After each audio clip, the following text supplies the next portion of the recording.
So I thought that talk that I just gave was reasonably helpful and interesting, and I'm going to take the opportunity because I'm talking to myself in the middle of a field, to talk about some other ideas that are kind of connected to commitment and consistency. I'm still kind of struggling to figure out exactly what the structure for this is. One of the things that one of the things that happens with commitment and consistency, which is deeply strange, is because it's such a powerful idea, because it's such a powerful kind of way of manipulating people, you will find that people try and talk you into saying that you agreed to something that you didn't agree to, and sometimes something you never even heard of. I sometimes talk about this as commitment and consistency in jiu-jitsu. So it's like through some kind of tortured logic, through kind of some kind of bending over backwards and touching your toes, and kind of like bending forwards with a snap. Somebody convinces themselves and then tries to convince you that you've agreed to something that you haven't actually agreed to.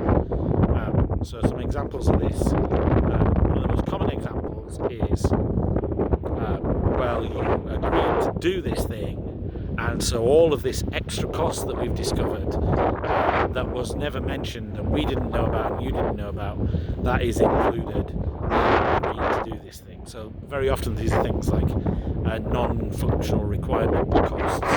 So for example, a favourite is the cost of all the servers that are involved in delivering the system, or some kind of review for kind of accessibility, or review for security, or something like that. And so kind of this is one of the things that very often the way that the bid for these things, or the way that the initial talk about the money is put together, will make it nearly impossible to include those costs and actually make the project viable. But then later on, somebody will try and persuade you that you did agree to those things. The other thing, the classic thing is, I've agreed to this, so you've agreed to it, which is actually very common as well.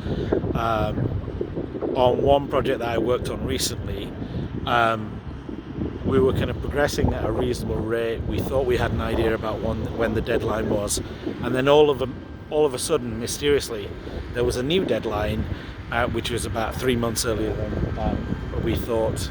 I think I might get mowed down here, literally mowed down. We'll see what happens. And so kind of the person who was the senior stakeholder basically tried to talk us into saying, well, this was always the deadline, this was always what we said, and you're being dishonest and you're not doing your job because you didn't agree to this deadline. In the end, what it emerged was that a minister had mentioned this deadline in a speech, and then there'd been this kind of cascade of responsibility which had ended up with us to deliver for that deadline. Actually, I don't think it was a problem delivering something for that deadline, and that's kind of my strategy now with deadlines, is to welcome them, because you can deliver something. But there was definitely some commitment and consistency jiu-jitsu going on. And once you start to look for it, you see this kind of commitment and consistency jiu-jitsu. It's like you agreed to this, and hidden inside this was this other thing, or we assumed that this was hidden inside it. And so kind of like negotiating around commitment and consistency. You see, this is really just another negotiation move from the people who are saying this. They're trying to make it a lot easier, and they're very to push back. So that's one thing, is commitment and consistency. So another thing that I want to talk about, and I'm a bit wary about kind of sticking my toe into this point, because I know that it's a very complicated area.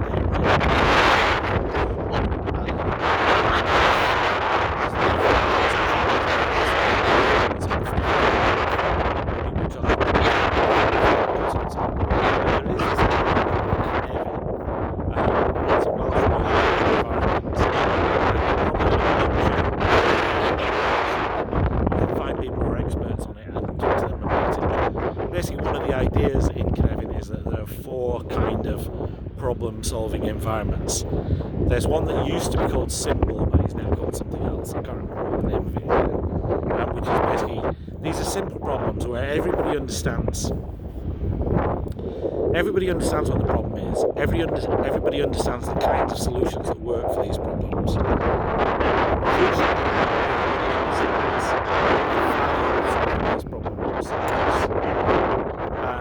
Then there is complicated, which is not everybody understands these problems. Not everybody understands how to solve them. But people can be trained to understand these problems and understand how to solve them. And people do still understand what the value of solving those problems are. So for me, this is like everything. I should say for like simple simple things are things like baking cake. You can find the ingredients for a cake. You can find the means to impending mower coming here. You can find the means. Get out. Okay, last thing I'm going to say is so complicated. Complicated is like everything from car mechanics to kind of like keyhole surgery. These are complicated things. You can go on lots of training courses, you can learn how to do them, and nobody's in doubt about the value of getting your car fixed and the value of getting your keyhole surgery done if you need it. But then here's when things get more interesting. Then you have this area called a complex area.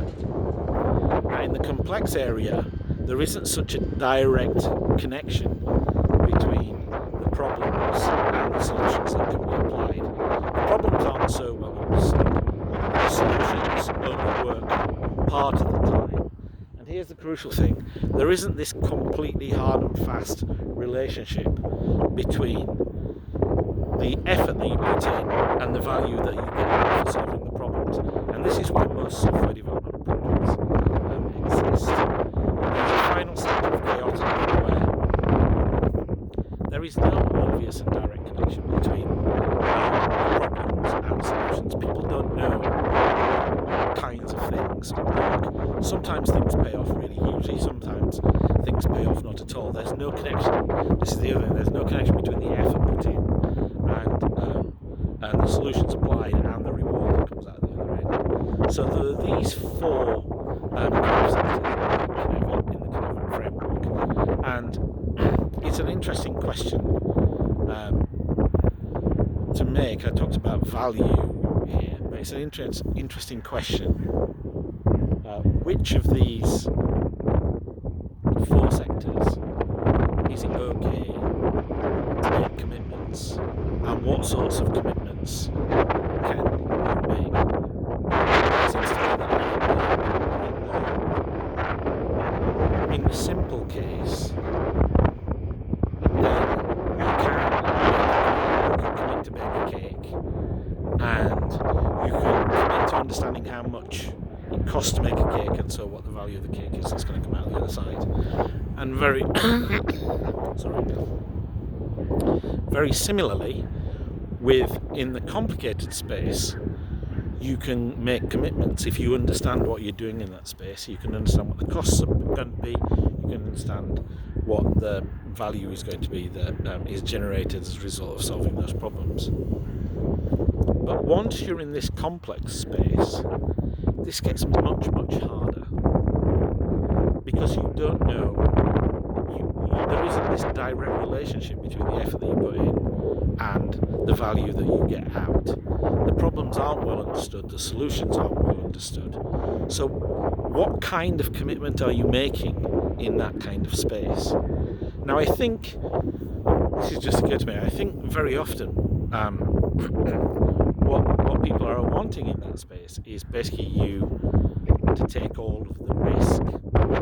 So if you make a commitment to deliver a certain kind of amount of functionality or something by a certain date, using a certain amount of resources, what they're essentially saying is, can you take all the risk? And so then the game, this is something that I'm realising when I'm talking about various chapters, that there's this kind of idea from improv. What game are you playing? The game that you're playing from the point when you've made a commitment is essentially to get the people who paid you to do this project to accept some of this risk. And if they don't accept some of this risk, the project will be a disaster. This is the kind of only bargaining chip that you have, is that if they don't accept some of this risk, if you don't manage together to forge some kind of negotiation of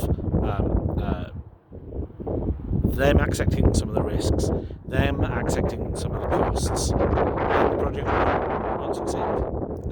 And this is very often the aspect of the kind of other half of this kind of business of feeling perhaps that they're being clever to get somebody to promise to do something that they can't do.